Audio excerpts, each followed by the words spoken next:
Good afternoon, ladies and gentlemen. It's your Kiwi Connection here, Kev07, and today we're doing a keyboard showdown. So this is going to be the Logitech G710 710 Plus against Corsair's Vengeance K70. So these are going to be quite similar in that they're both going to be using the Cherry MX Brown switches.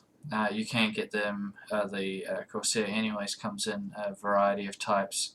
The Logitech, I believe, just comes with the brown switches.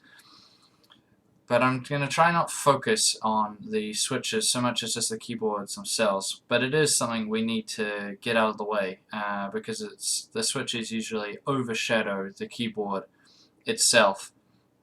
Where most people are buying, they look at what switch it uses and then they sort of look at the actual keyboard. So switches are all about personal taste, but I'm just going to tell you about the three ones I think are very popular. Now, I personally like the blue switches that come on things like the old Razer Death Adder, and lots of ducky keyboards use blue switches. You can get the Corsair Vengeance with blue switches. They're the ones most people think of when they think of a mechanical keyboard. They're very clicky. They're the ones clackety clack away. And when you use them, it's very hard to describe, but when you press the key down, there's a distinct sort of, it'll go down, then it's very hard to push again. So there's sort of a bit of pressure, and then you can put it all the way down, and that's where the click comes from. So like a switch as it goes down. Now, that gives you a very distinct feeling when you use them, because you can really feel when you've depressed the key the whole way. And it's very easy on a blue switch to sort of push it down halfway and it won't activate. So it means that you can, when you type, it can be very easy, and you know when you've pushed a key down because you'll obviously hear it clack, but it also, you get the feeling. Now, Cherry MX Brown switches are very similar in terms of how they feel. As you push them down, you can feel once again that it just doesn't go smooth the whole way down. It gets a bit hard and you have to push it, and it's sort of like a switch. So at a midpoint, and then it goes all the way down. So the way I would describe, personally, the difference between a brown and a blue switch is browns feel the same but silent. They're maybe a little bit easier, to me anyways. That might just be psychological because I'm used to the clicking. But yeah, they feel very similar. Cherry MX red switches, though, are just a linear switch. It's just the same pressure all the way down. When you push them down, it's sort of just like a regular membrane keyboard. You just push it straight down and it just goes straight down. So what I would say to people that don't know which switch to get, if you really want the clicky sound and that, and you really like the feel of blues, I mean, that's the other thing, is it's all about feel. So go into any good computer store and they'll have a whole bunch of gaming keyboards laid out, and you can just try all of them. But yeah, the blues, you really know when you hit a key. So if that's important to you in games, especially like StarCraft, League of Legends, other games like that, Dota, that you want to really know that you've hit the key, then I'd say go with blues. But a brown switch is pretty much the same thing, just silent. So if the clicky noise annoys you, then just go with the brown. Now that that's out of the way, we'll get into these keyboards. So first up is going to be the Logitech. Oh. This sucker right here. Now, this has the, I'll show you, this wrist rest is optional. You can take it on and off, but I'll explain that in a minute. So this is a good looking keyboard. We have obviously different color keys around the WASD and also the arrows. We have the macro keys here. Now this is good for some people. Depends what games you play, but these can be useful, so keep that in mind for some of you. This has white lighting, We have the Windows key toggle on and off. You can also toggle which keys illuminate, such as you can just have it so the WSAD keys are on, or you could have them slightly brighter, and a few things like that.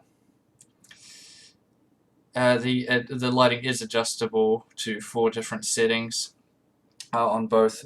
That's what I was trying to say. The WSAD and just the rest of the keys themselves. It has a volume wheel, so that's quite cool. Right up here. Both of these keyboards have one, and that's actually it can be quite useful if you have normal speakers such as me. Then you'll just turn and adjust the volume like that, or on your headphones. However, some people have just used the standard speakers that are in their monitor, in which case, you have to reach on the monitor a lot, and that's just not good. So this can be very useful for people that have a setup like that. It also has a mute button, and it also has the media keys up here, so play, pause, stop, and jumping forward and back. So these, personally, I always forget to use them, so they're not really, I'm maybe not the ideal person, but yeah. The feel of this board is quite good. It's very plasticky though. I mean, it's to be expected, but when you look at other types of keyboards, good gaming keyboards such as the Ducky Shine 3, which I have in front of me, and the Corsair Vengeance, which is a brushed aluminium, they just feel like more quality. But this is a bit cheaper than the other ones, so you have to keep that in consideration. It also has if we flip it around, and then I'll show you the wrist. Come on. There's no braided USB. It has a spare USB port in the back, and it also runs 2 USB cables. So when I first saw this, I thought, oh, well, maybe it's because of all the lighting and other things, but then I realized, obviously, it's that because there's another USB port in the back, which people can use to plug in headphones or other things. I suppose you could daisy chain your mouse to the keyboard then. Some people might find it useful like that rather than having it go all to the back.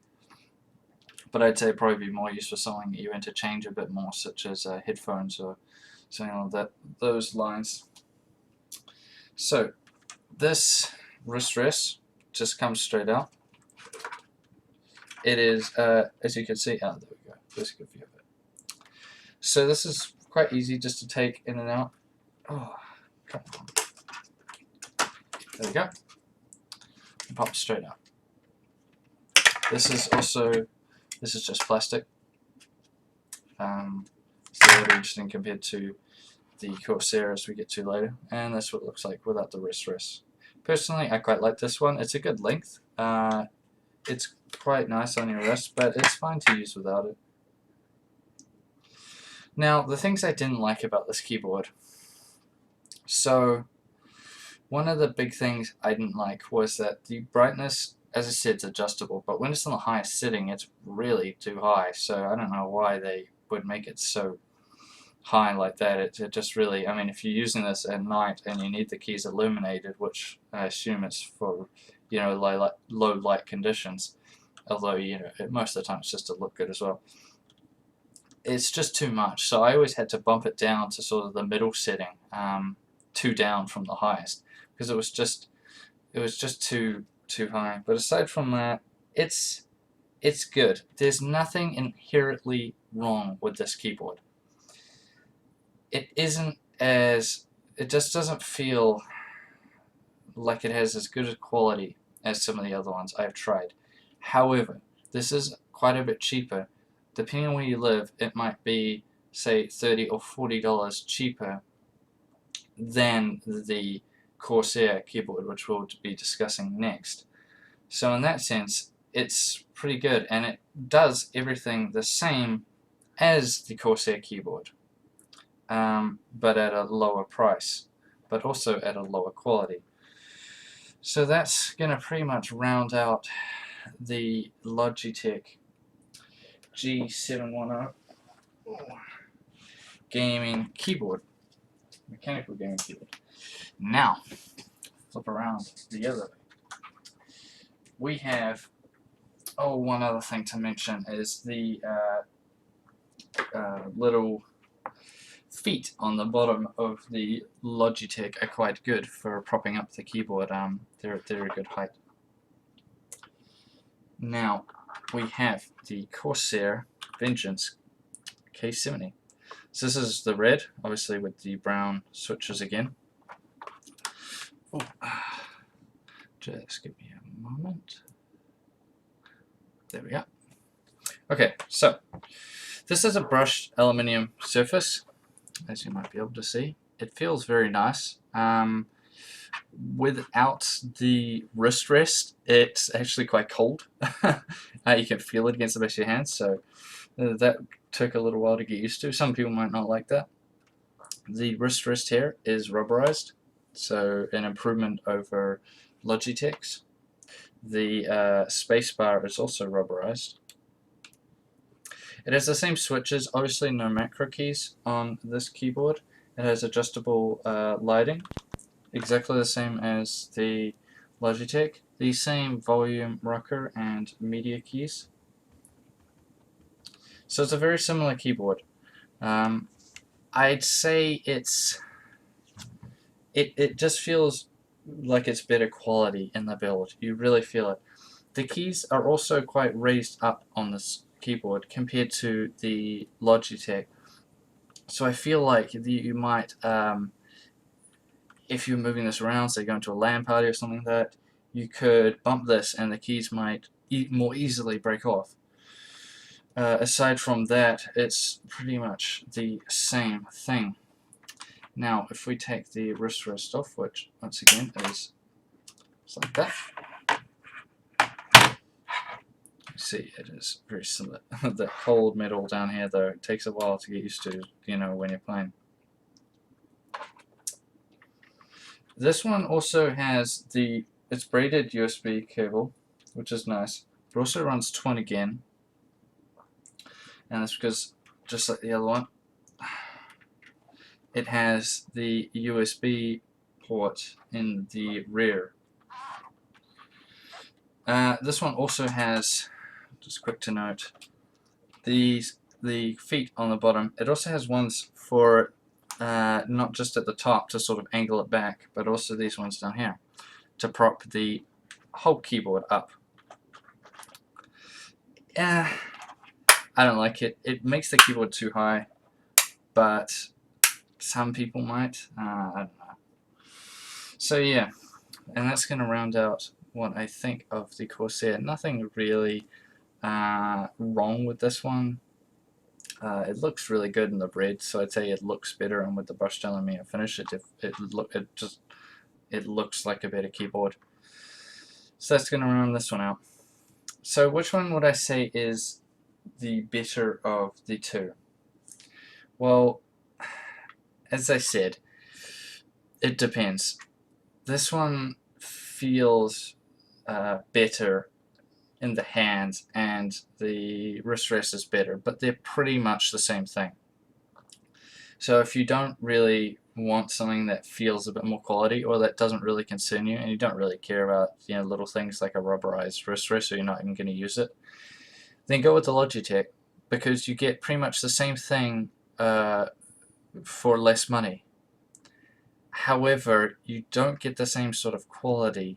You get the same in terms of features and that, but you don't get the same quality and the feel of quality. So you have to take that into consideration. Aside from that, they're very similar, so it is quite hard to say. But this one does feel a lot nicer. If I was going to buy one, be hard to say. I think I probably would still go with this, just because it feels a bit better. It's probably worth it in the long run. And I really like, obviously, the red LEDs rather than just the plain white LEDs, the lighting. So that's probably just for a looks reason, I would possibly get this one over the Logitech. But as I said, if you don't care about looks and you don't really care about, you know, having plastic over metal, then just go for that Logitech, because you're getting the exact same thing for the same money, for less money. So that's going to round out this video. I hope it was informative, as I've never done a keyboard review before, so I hope you bear with me, and I hope it helps you make a choice if you're in the market for a keyboard and had been looking at either of these keyboards to help point you in the right direction. Anyways, I thank you all for watching, and I'll catch you guys next time.